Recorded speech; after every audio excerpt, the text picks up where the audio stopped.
Apa khabar guys, Shane here, or you might know me better as your favorite Bangsawan. Anyways, recently we did a survey on our Mobhouse page to ask you guys how much you would actually spend on a pair of headphones. And I was pleasantly surprised to find out that a good 18.3% of you guys actually fall within the 1,000 to 2,000 ringgit or 240 to 480 US dollars category. Today we're going to be checking out one of the most highly reviewed pair of headphones within this price bracket. Meet the Hifiman Sundara.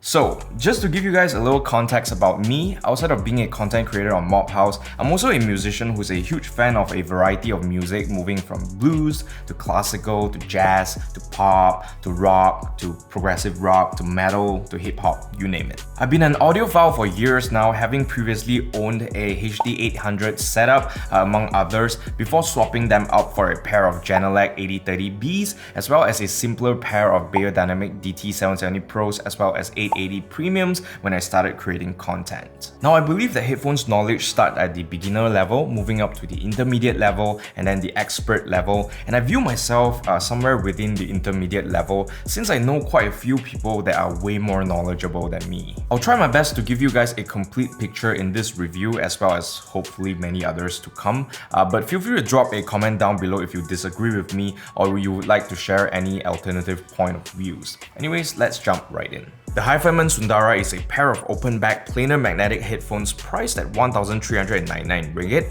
or 350 US dollars. This is an updated 2020 pair that has seen some minor changes over the previous version, but the price remained pretty much the same. The Sundara has an industrial design that is mostly black with silver accents and is mostly made in metal. It has circular ear cups with a metal grille on top of a layer of fabric to protect the sensitive planar magnetic drivers. The hinges, yokes, as well as the ear cups and headbands all feel pretty sturdy. Overall, the build quality is pretty great for the price. However, you should note that Hifiman has had a shoddy history in terms of quality control and customer service, but it seems that things have taken a turn for the better, at least according to Reddit for their newer products.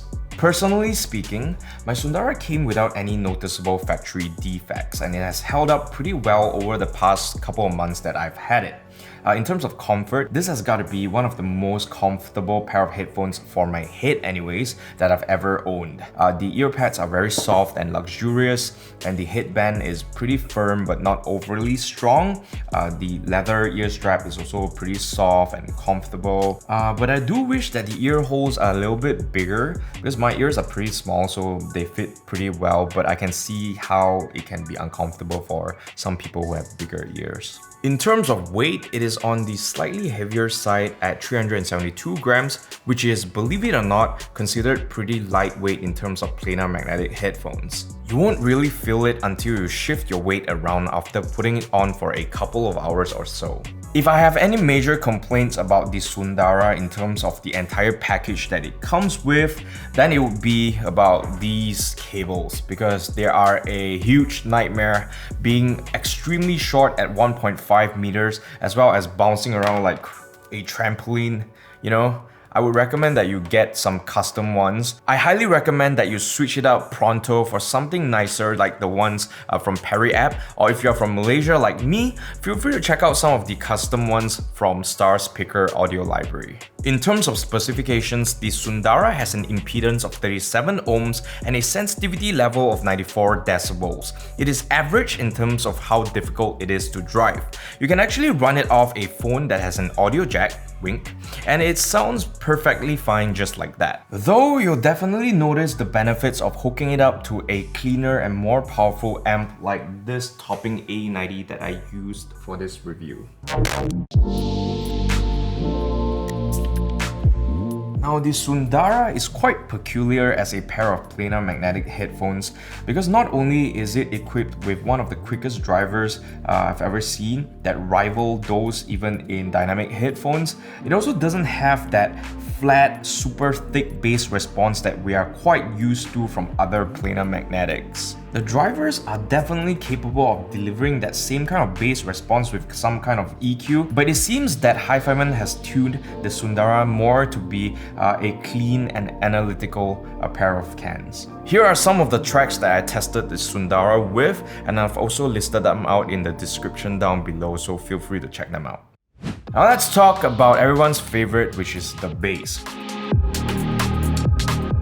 Now, don't get me wrong, just now I said that it doesn't sound like any other planar magnetics, but in terms of bass, it is not lacking by any measure. It is quite sweet at the high bass with a slight less emphasis towards the mid bass and then even more so in the sub bass. What this means is that you'll get a bass that sounds clean and extends quite deep, but when compared to other planar magnetics that we're more used to, is just a tad less thumpy. Personally, I don't see that as a bad thing, just different, and if you're somebody like me who likes to switch up your music in terms of genres, it might actually be a good fit. Moving on to the mids, the Sundara sounds very well balanced and pretty accurate throughout the whole range. In terms of vocals, it is very forward and also present, and much better than most headphones in this price point, except for the ones from Sennheiser that are similarly priced, like the widely popular HD6XX and even the 660S, which has a tiny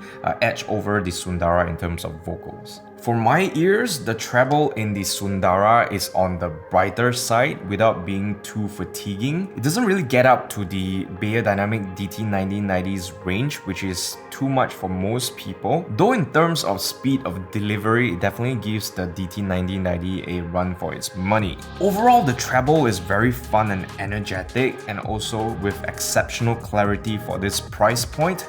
I find it quite close to my personal sweet spot as far as analyticalness goes. Now, while the Sundara sounds pretty big and wide, it still leans more towards the more intimate side with a great amount of detail. For context, the Beyerdynamic DT1990s is quite a bit wider in terms of Soundstage. If you're someone who is into instrumental music, especially if it's recorded in a more acoustic setting, you're gonna like these. With the quickness of the drivers as well as the clarity in the treble response, instrument representation is very impressive. I find myself frequently reaching out for these when I'm in the mood for some Bach or funk or Miles Davis, and even that OST from Cowboy Bebop, Tank. It's even good for some acoustic and folk music when I want to wind down and chill a little. You can definitely game with these, but I personally wouldn't recommend it. While the imaging is great, for gaming, I prefer something with a wider soundstage like the DT1990s or the HD800s, so I can more accurately pinpoint the location of my enemies. However, I really enjoyed the Sundara for watching movies and other forms of video content, especially horror and action films. It is very quick and detailed as well as intimate, with a great frequency response throughout the range, so I feel very immersed and in the thick of the action. To recap, here are the pros, mas, and cons of the Hifiman Sundara.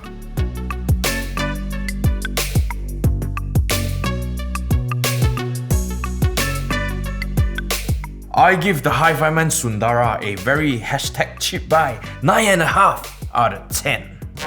Overall, at this price point of 1,399 ringgit or $350, this has got to be the most complete sounding pair of headphones that I've ever tested, especially as a detail-oriented listener who dabbles a little bit in audio production. I'm definitely going to be keeping a pair of these as a reference point for beginner audiophile headphones because it punches way above its weight with very minimal caveats. All in all, the Hifiman Sundara definitely gets my recommendation as a first pair of headphones for some of you guys who are just starting out as a beginner audiophile. If you feel like picking up one of these, feel free to check out our affiliate links down below because it doesn't really cost you anything extra, but it can help us to make more content like this. That is all I have to say about the Sundara. If you like this video, feel free to like and share, and also leave a comment down below if you have any questions about the Sundara. And subscribe to our YouTube channel and hit the notification bell so that you don't miss out on any content like this. And my name is Shane, and I will see you in the next one.